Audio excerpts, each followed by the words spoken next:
Hi everyone, Janie here. Welcome back to my garden. It's an absolute beautiful January day today. With the sun out, I am enjoying it very, very much. Tomorrow we're supposed to get more rain, but that's okay. I'm gonna enjoy the sun today.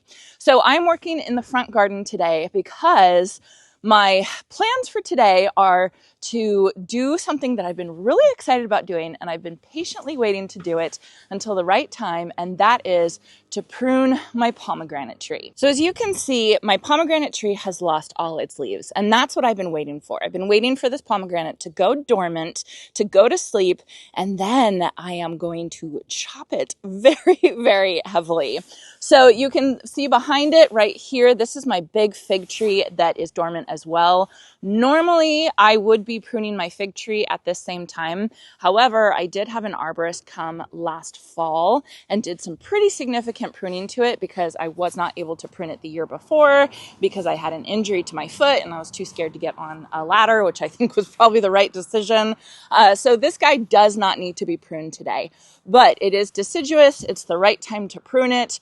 This is normally something that I would have on my list of things to prune.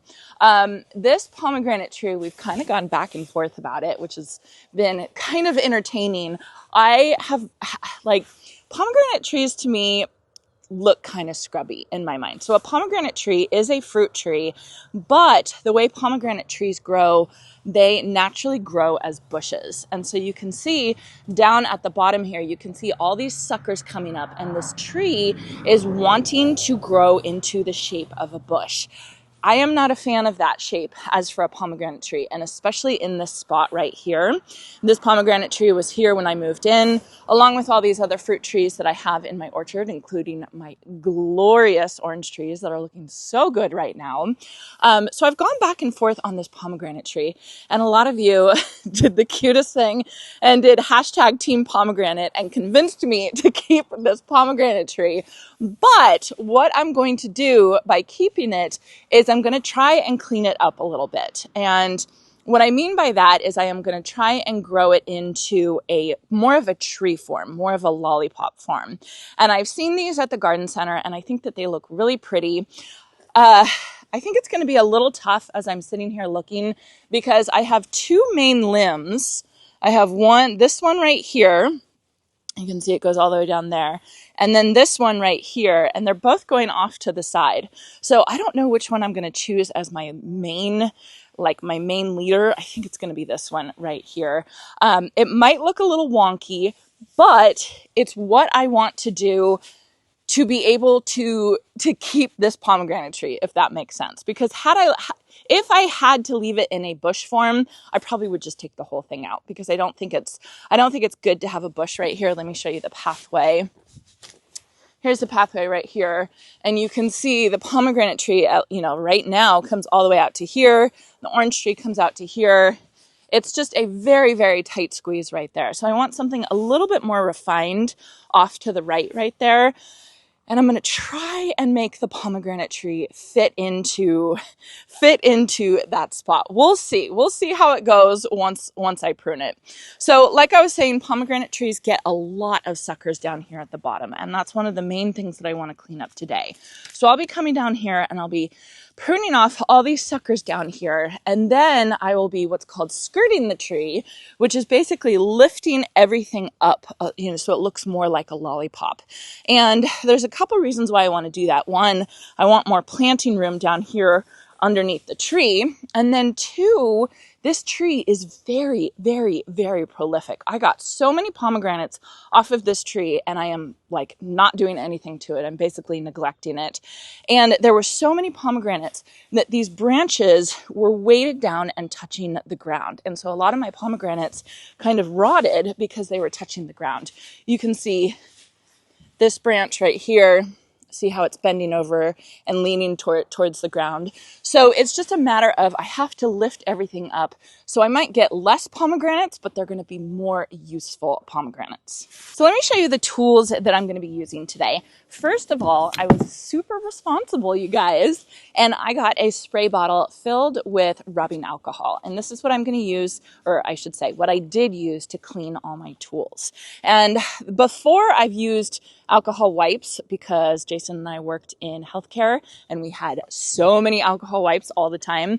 But of course, we've used all those up. And so now I have this spray bottle, which I'm going to use. I'm probably going to keep in my gardening bucket.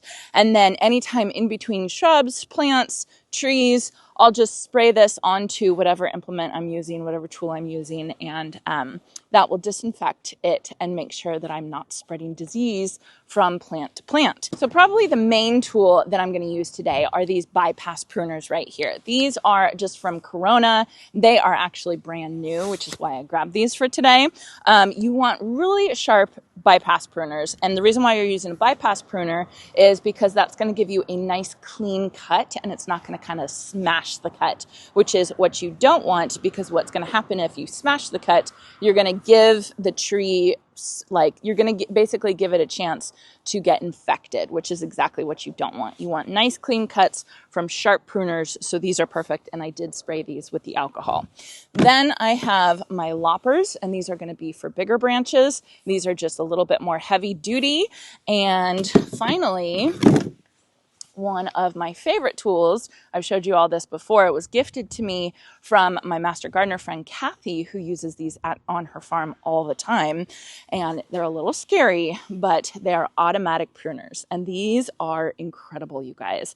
I know a lot of you are uncomfortable when I use these, but you just go really slow and you go really safe. It has a safety on it. You push down that safety, and then it can cut pretty much anything. So I'm going to get started first off with the branches that are heading downwards, kind of like this one here or this one here. I already know that I'm going to take these off, and so just to get them out of my way, because pomegranates definitely are spiky and they will hurt if you run into them. So just to give myself a little bit of room to get down here to get all the suckers, I'm going to go ahead and I'm going to take off these branches.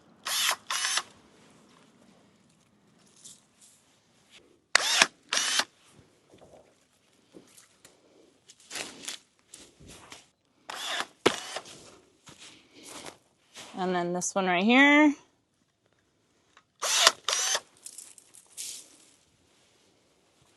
Okay, so now that I have a little bit more space in here, I can actually get into the bottom here and clean up these suckers. And these guys are just growing from the ground. I want to make sure that when I prune them, I prune as close as I can so that they don't keep growing.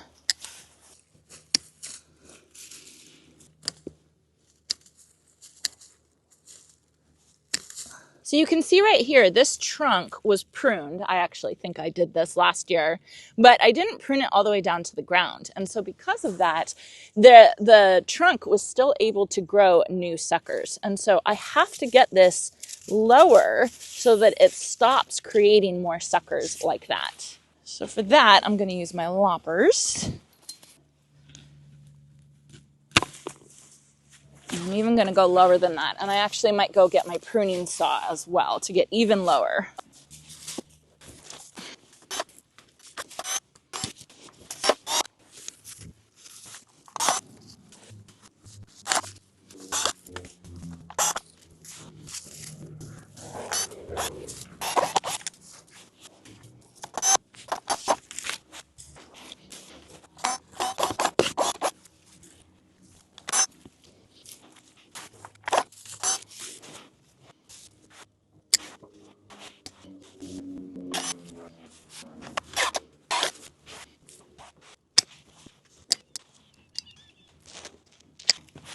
So you can see I've definitely cleaned the base of the pomegranate tree out a lot, but I don't know if you can notice how many suckers or even stumps are still left here. And that is because this is an older pomegranate tree.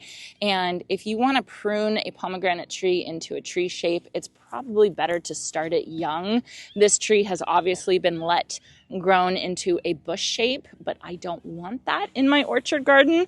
I want a tree shape. So I'm just going to keep at this over the next couple years and just keep trying to train it and stop the growth from down here and encourage more growth from the main trunks that I want to save.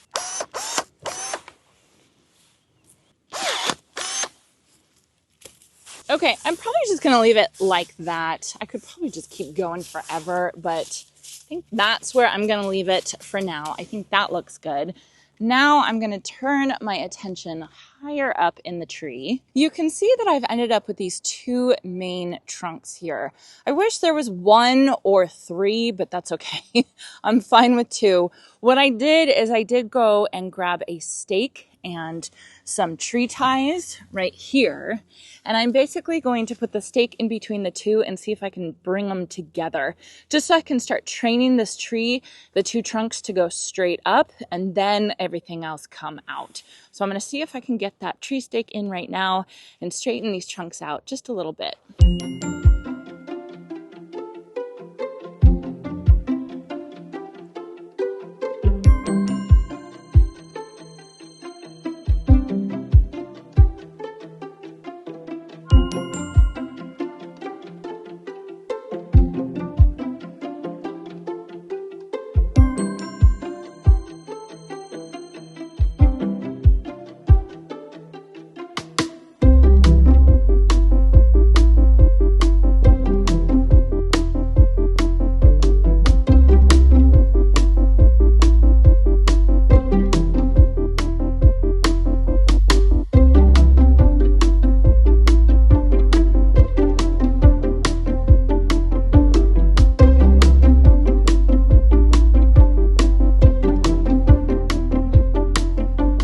Okay, so just trust me on this, you guys. I know it looks kind of wonky right now. So what I did, I have this stake here and I'm trying to train these two main trunks more vertically. I will just leave the stake in for probably a year, I would say, maybe 6 months if they grow really, really strong and well. But I'm just trying to train these trunks to go more vertically. So again, it looks more like a standard tree and not so much a bush or a shrub.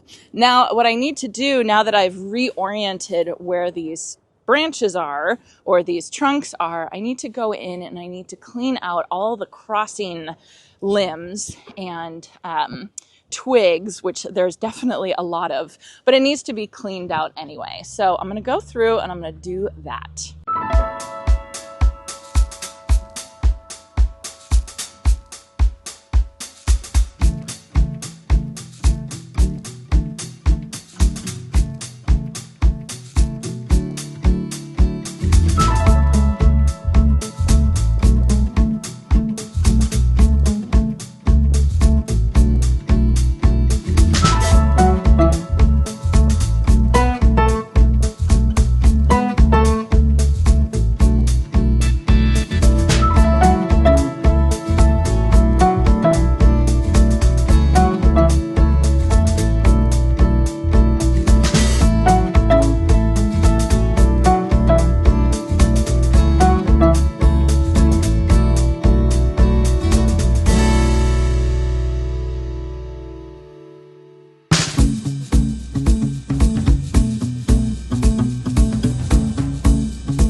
What did I do?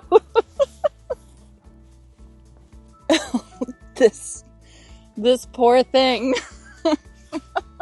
This is what happens when you try and take a mature tree and fit it into your own, I don't know, expectations. God.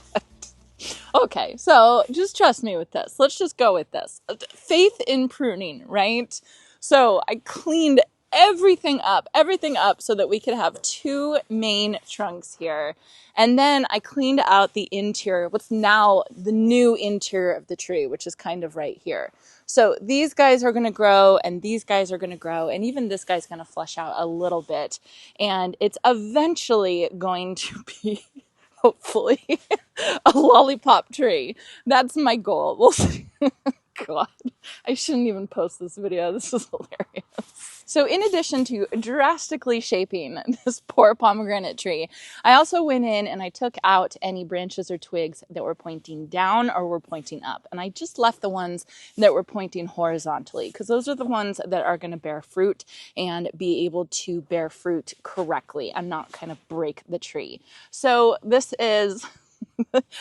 I'll be shocked if I get any fruit this next season, but that's okay, because this pomegranate tree is very, very prolific and it grows very, very fast. So we'll just watch and see. What do you think, Monty? Do you think I did a good job?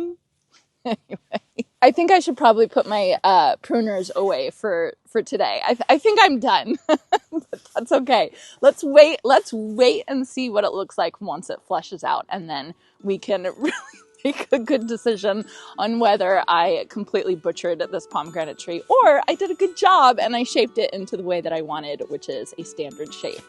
Anyway, I hope you all enjoyed this. Don't take this as a tutorial. I hope you all have a chance to get in your garden today.